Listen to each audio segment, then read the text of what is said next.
Hola, soy Beatriz Vélez, autora del libro Fútbol desde la Tribuna, Pasiones y Fantasías, y estoy participando en esta Mesa 22, Salud, Ocio y Deporte desde Montreal. Quiero agradecer a David Quintián por haberme invitado y estoy muy contenta de que en un congreso de sociología se comience a hablar de estos estudios sociales del deporte. Mi comunicación va dirigida a proponerles discutir algunas ideas que sostienen en parte el marco conceptual de la obra citada anteriormente y que tiene como finalidad que los debates se amplifiquen y se desarrollen nuevas perspectivas de análisis en los estudios sociales del deporte. Les recuerdo que yo soy socióloga, fui profesora del Departamento de Sociología de la Universidad de Antioquia hasta mi retiro en el año 2005 y soy doctora en antropología y trabajo como investigadora asociada del INRS en Montreal. Entonces, los temas que yo quiero abordar en este momento, en este andamiaje conceptual de mi obra, son los siguientes. Uno, la diferencia entre juego y deporte, que me parece esencial en los estudios sociales sobre el deporte. Otro punto de la encarnación de la acción, porque yo invito a la sociología que reflexione si efectivamente es más una disciplina que busca teorías de la acción social o si busca teorías de la acción social encarnada. El otro punto es sobre la corporalidad. Y el cuarto es el carácter social y cultural de las actividades corporales, que nos lleva sin duda a plantear el problema de la sociología y de la antropología y los nexos que existen entre estos dos campos del conocimiento de lo humano. Comienzo con el punto número 1 sobre el juego.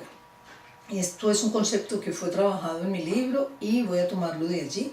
El juego puede considerarse como gasto puro, una finalidad sin fin. Juego en fútbol, por ejemplo, representa justo el placer de arrancar al cuerpo potencias desconocidas que acarrean emociones arrobadoras. Y aunque el juego sigue reglas, estas apuntan a la activación del goce y del deseo de vivir. El juego tiene una dimensión antropológica y filosófica por ser capaz de amplificar, a través de la escenificación corporal, la humana necesidad de fundar un lugar, locus, de construir un mundo, oikos, donde reposar y encontrar el sueño, realimentar nuestras ilusiones y escapar a la locura. Se trata de entenderlo en tanto actividad que permite saborear el verdadero reposo, donde el ser y la persona se unen, y ayudar a olvidar temporalmente los dictámenes del principio de productividad y de ganancia que, acusándonos con sus exigencias frenéticas de trabajo y consumo, obstaculizan la toma de conciencia de los fundamentos esenciales de nuestra existencia. Entonces, el juego tiene una dimensión filosófica que riñe con el principio de productividad y rendimiento que abraza la moderna industria cultural del espectáculo deportivo y donde cabe entonces claramente la definición del deporte, sea recreativo de competencia. Pues este se entendería como el conjunto de actividades corporales y de estrategia realizadas respetando los códigos y normas acordadas. El deporte significa entrenamiento, disciplina, privación, austeridad y orgullo de superación. Los placeres que reporta ligados a la proeza y a la competencia son medidos en términos de reconocimiento, prestigio y dinero por el negocio del entretenimiento. Esto empuja a los deportistas a destacarse por encima de otros, los pone a expensas de las fluctuaciones del mercado, estimula el dopaje y lleva a algunos a hablar de ausencia de mística, de consumismo exagerado entre los hinchas, de competencia desleal y de otros males sociales como violencia, agresividad, machismo, sexismo, etc. El segundo punto, que tiene que ver con la encarnación de la acción social, hace pensar la sociología que efectivamente hay que tomar en cuenta que los actores son seres de carne y hueso. Y el fútbol, los deportes en general, se prestan favorablemente para abordar esta cuestión por constituir narrativas escritas con el instrumento del cuerpo. En el caso del fútbol, atento a cumplir el mandato de prescindir de las manos en un juego de pelota. Vemos que se trata de un mandato demencial porque poner las manos y los pies, de cuyo trabajo en común todos podemos testimoniar y puede testimoniar también la humanidad entera, con el fin de que los pies emulen la versatilidad de las manos en la conducción de una pieza redonda como un balón que es emblema de la incertidumbre absoluta, es un despropósito total. El fútbol llamaría entonces a eso que Edgar Morin llama la demencia propia o el exceso propio de Sapiens, y que en algún texto, El paradigma perdido, llama la atención de la antropología. y de las ciencias sociales y humanas para abrir un espacio de reflexión a eso que tiene que ver con la desmesura y que se expresa sin ningún recato en actos colectivos como la fiesta, como el carnaval, como las celebraciones de todo tipo y en este momento como los hechos deportivos. Entonces el fútbol hace honor a eso. Por eso yo doy validez al hechizo desprendido del fútbol, pues lo entiendo como una apuesta destinada a arrancar a la materia viviente que nos habita, uno y otro gesto de belleza, habilidad, precisión, brío, elasticidad, frío cálculo y emoción en una cadena de imágenes, de metáforas de vida que parecen no tener límites. Y es que el poder agonístico del juego empuja al futbolista al abandono de sí, a ir lejos, alto, más alto, a un riesgo de desgarrar el músculo, de romper el hueso, de entregar la vida como si su ánimo, transportado por la ilusión de encontrar resonancia en el más allá, terminara dictando nuestra vana oposición a la tiranía del cuerpo. Diríase que el poder agonístico del juego, al aguijonear nuestra sed de poderío, alienta a los actores a componer un exaltado lenguaje corporal que, articulado de victorias pero también de derrotas y escenificado públicamente, termina revelando nuestra sumisión ante el rotundo triunfo del cuerpo. Es decir, nosotros somos ante todo corporalidad enrollada en el misterio del mundo.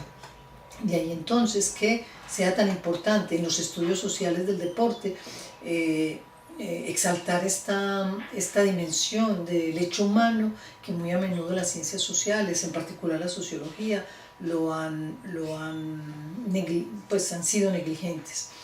Como el juego con el balón sin las manos exige explorar las competencias de la materia corporal a un nivel de refinamiento muy elevado, a menudo inexplorado por los afanes diarios, las emociones desencadenadas en el escenario del fútbol tienen la potencia de transportarlos como un tiquete de viaje hacia experiencias en los límites. De ahí los rostros de los participantes alelados y como en un trance hacia la inconsciencia o hacia el torbellino del vacío. En extremis, el juego con el balón, como el juego de traer vida al mundo, encierran apuestas de vitalidad que lindan con la misma muerte, hundiendo la conciencia en el aturdimiento de un tiempo misterioso y escindido de la realidad. Y yo agrego que los hace cercanos de lo sagrado. Todas las sociedades han estado perturbadas siempre por las potencias corporales, de ahí entonces que los estudios sociales del deporte sean la puerta abierta para llamar entonces la atención sobre estos hechos.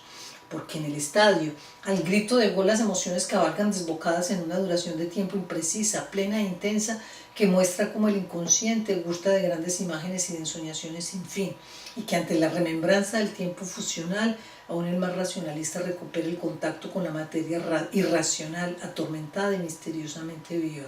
Esta es una frase de Bachelard, que ha sido uno de los precursores en buscar, digamos, el trabajo del inconsciente en las obras de la cultura. Y de lo cual yo me hago, por supuesto, un eco, porque el tema de la corporalidad, que es el tercer punto, cuenta mucho en los estudios del deporte, pero debe contar también en los estudios sociales en general. El cuerpo es materia estructurada y estructurante del comportamiento. Dotado de contenidos entonces, como corporalidad, se hace valer como medio de proteger a la sociedad del riesgo de la erotización de las relaciones sociales. Esa erotización iría contra el principio de productividad, que es mucho mayor si de la interacción masculina se trata. Entonces, ese contacto físico parece, sin embargo, operar en las arenas deportivas bajo registros únicos de tolerancia. Los nudos tejidos por los jugadores después de una bella jugada son un ejemplo rotundo de la tolerancia social a la erotización de las relaciones sociales. Igual pasa con el comportamiento de los vestidores y escenarios del aseo deportivo. Entonces el fútbol se convierte en una especie de unidad de análisis que muestra no solamente que los hechos sociales tienen un carácter histórico y un carácter también cultural, sino que también los hechos sociales, cuando comprometen el cuerpo, son todavía más potentes y más pujantes que cualquier otra realidad. Y ahí entonces que aproximar los deportes al estudio de las ciencias sociales es un hecho muy significativo en la era moderna, porque no hay que olvidar que la industria del espectáculo corporal está no solamente abrazando las actividades deportivas, sino también las actividades de la danza, de la música, de todo aquello que tiene que ver con las estesías, con las emociones y con la experiencia corpórea. Y la corporalidad es muy punzante porque el cuerpo es aquello de lo que es algo que es capaz de cosas ilimitadas, a decir de Michel Serres. La interacción, digamos, en el espectáculo deportivo enseña de una realidad perturbadora, pues el contacto físico es un elemento muy punzante y nos acerca, pues, digamos, más que oponernos al otro, aunque también hay la oposición pues, en los actos eróticos. Pero la industria cultural del espectáculo corporal es un elemento muy importante en la sociedad moderna, como también son las cuestiones de identidad, tanto locales como nacionales, que se desprenden de los estudios deportivos, que se desprenden del deporte y que deben entonces ser atendidos por los estudios deportivos. Y sin duda que también hay unas relaciones de poder entre razas, entre géneros, entre ciertas maneras de concebir, digamos, el deporte, porque fíjense ustedes que, por ejemplo, hay un modelo que es el modelo del deporte muy racional, muy preciso, muy de alto rendimiento y muy atlético. Y el juego de fútbol, por ejemplo, llamado juego bonito, que es más un placer para los sentidos que un propósito de ganar a todo precio. Entonces, es evidente que los estudios del deporte, los estudios sociales del deporte, pueden permitirnos encontrar puentes de aproximación entre la antropología y la sociología y no oponerlas como antiguamente, como si se tratara de disciplinas que tienen un objeto distinto, pues finalmente el objeto de estudio de una y otra es los humanos en tanto seres corpóreos o encarnados que tienen una capacidad de inventiva sin igual, pero que parten siempre de esas certitudes que son la materia corporal. Entonces yo los dejo con estas ideas, espero que hayan sido aportes para enriquecer una discusión y para hacer avanzar los estudios del deporte en Colombia.